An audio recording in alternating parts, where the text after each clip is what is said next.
your football doesn't matter. Your acting cool doesn't matter. Your Michael Jackson dying doesn't matter. You're being hit with chemical and biological weapons. This Obama's head of science also called in AP and Reuters for chemtrailing and spraying the atmosphere, quote, to save the environment. And it just so happens these chemtrails they denied all these years, and they now admit on the front page of the Wall Street Journal saying it'll save the earth. And in Atlantic Monthly, they call for it in the July-August issue. I'm not even looking for this stuff. He's on the news in AP and Reuters and Atlantic Monthly and Wall Street Journal and everywhere else calling for blimps and aircraft spraying, and that's exactly what we said they were already doing. They admit, oh, those were just tests. Barium salts and aluminum dioxide that causes Alzheimer's and sterilization and a bunch of other endocrine disruptions in all mammal species. They're hitting us and hitting us hard. And we spent all these years warning you as you laughed at us, and now they come out and declassify they're doing it, but say it's for the earth. And the idiot yuppies go, good, spray me, it's for the earth. Listen, dummies, it's not for the earth. It's for sterilizing you. That's why everybody's getting Parkinson's types and Guillain-Barré's.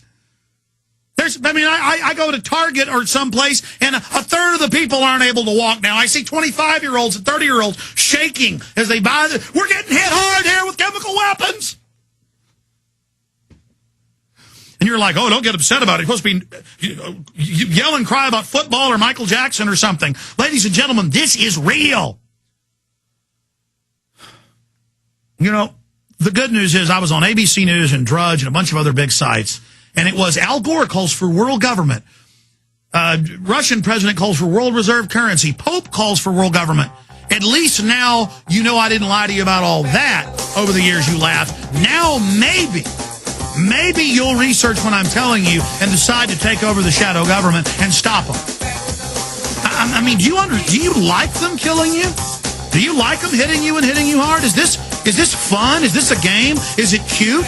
Is it cute that I'm risking my life to warn you? Maybe they're right. Maybe you want to die. Maybe it's good. Everything we said came true. Everything we've done's been right. All right, folks, your phone calls are coming up when we start the second hour, only on Eugenics. Are you 25? They already told you have Alzheimer's?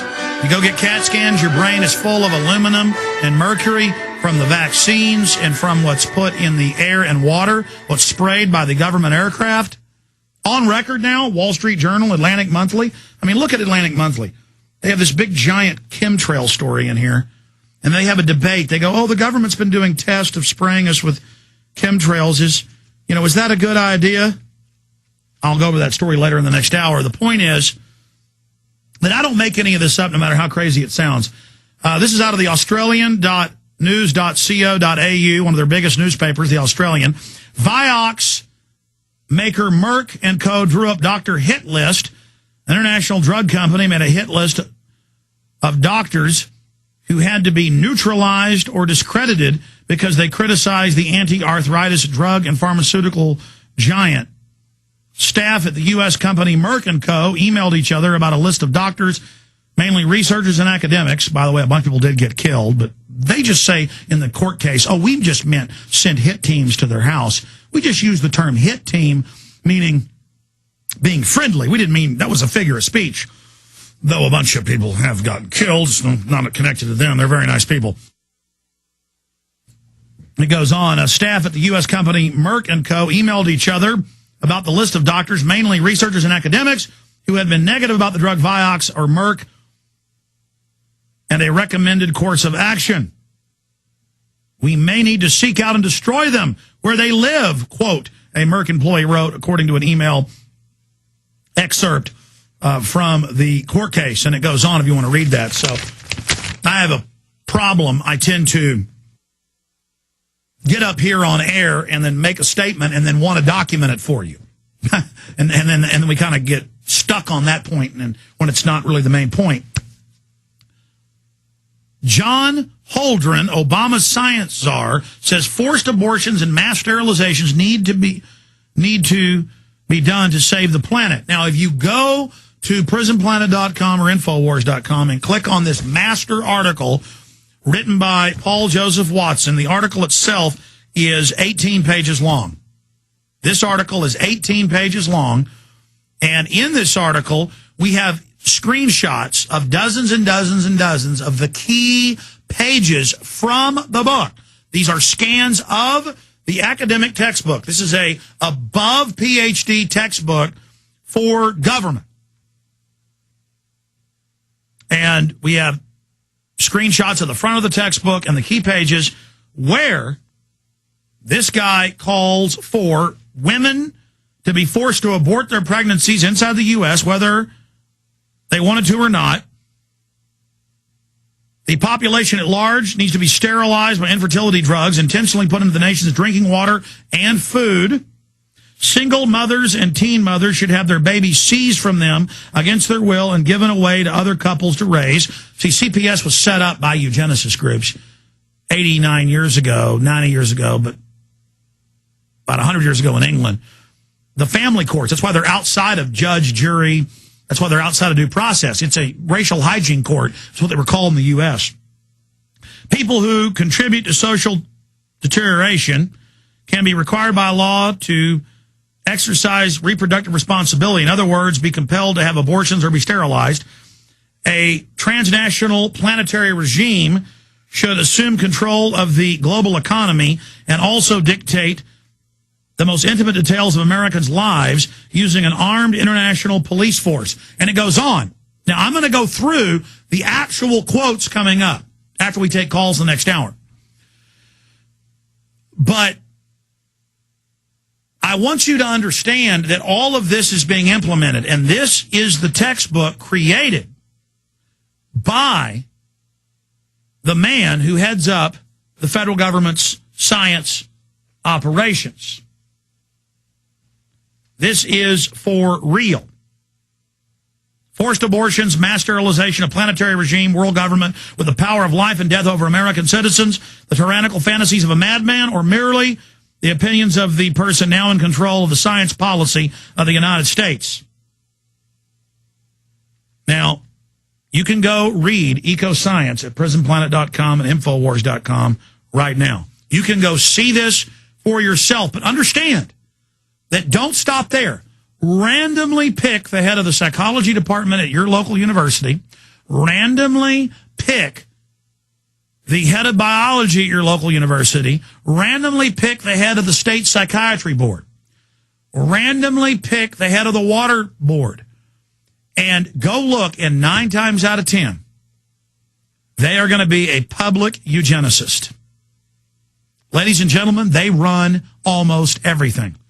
And now they're calling for George Monbiot, big writer for the London Guardian, was in a big story a couple months ago where hundreds of top journalists called for a planetary government to carry out the green carbon taxes and population reduction.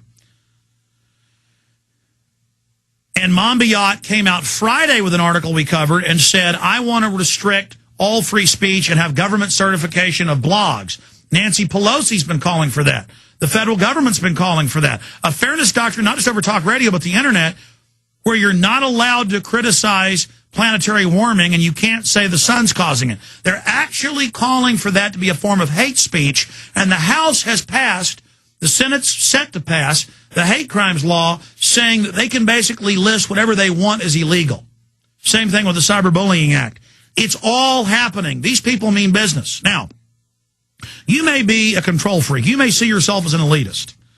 But you're drinking the sodium fluoride water, and that's only one of hundreds of chemicals they put in that's known to sterilize and brain damage. You are taking vaccines full of all of this garbage put in there by design and the cancer viruses that have been found in every major vaccine. We've got Dr. Salk and others bragging how it gave 98 million Americans cancer just in the first round of polio shots. That's a U.S. government report. Would you like me to pull it up? Maybe during the 5-minute news break I can find that and pull up Dr. Salk saying that on video and laughing about it. Or pull up the government report, 98 million. Now, you may think 98 million of you since the 1950s to now dying of this stuff's fun and cute and great. But let me tell you, it isn't fun to me. You may think you can do the little yuppie cultural deadness of giggling about it, but that won't get you past all this. Now, a lot of you laughed about me saying they want a world government to carry out eugenics. That's their own statement, the 1996 Biological Diversity Assessment official UN policy, saying they want a world government so they can carry out the orderly reduction of population by 80%. And there's hundreds of other documents. And my film Endgame covers hundreds of those documents. Endgame Blueprint for Global Enslavement. By the way, did we get whatistheendgame.com back up? That site had crashed. It's back up. A full bibliography on it. A full bibliography of the film, everything footnoted. If you want to go there and find out about eugenics, that's the best place to do it. But right now, before we go to break, I want to play Al Gore 3 days ago before the Times of London in a press conference saying global governance will carry this out.